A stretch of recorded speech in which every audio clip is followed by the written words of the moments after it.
Develop your taste. People always ask me how I make the art that I do.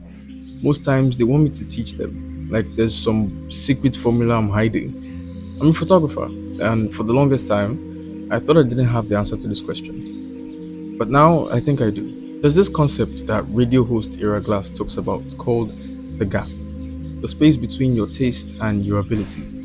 When you start making art, you have killer taste because that's what got you into the game in the first place. You know what good work looks like. You can feel it. But the work you're making is not there yet. And that's the most frustrating thing. You can tell your own work isn't as good as you want it to be. Most people quit here. They think they don't have what it takes. But here's the thing. Your taste is actually your superpower. It's your compass. And the only way to close that gap is to do the work. A lot of it. But also, and this is crucial, you need to keep feeding your taste. Sure, you can always learn the fundamentals: exposure, composition, lighting.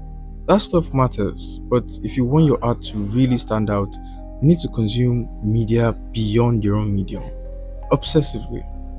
For example, if you want your photos to look more like movies, watch a lot of movies. And I mean, really watch them. A lot of people don't realize how technical films are. Directors plan every single shot beforehand. They're thinking about negative space, leading lines, color temperature, and the emotional weight of shadows. They follow principles that guide how you look at frames and how a story moves through visual language. When you study these principles and apply them to your photography, something clicks and your work starts to breathe differently. For me, it's movies and music. These things translate directly into how I compose a shot, how I build a series, and how I think about rhythm and pacing. And no, this doesn't apply to only photographers. If you write, paint, design, produce music or code, whatever your medium is, you should delve into other art forms often. When different artistic disciplines influence each other, they create a fertile ground for innovation, allowing artists to break free from the constraints of single mediums.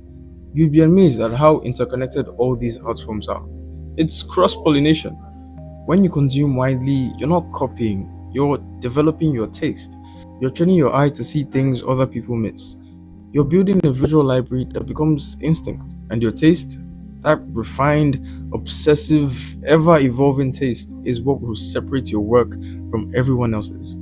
So close that gap, make a lot of work, but also feed the thing that got you here in the first place. Watch films, read books outside your genre, go to galleries, listen to albums front to back. Let it all pour into you.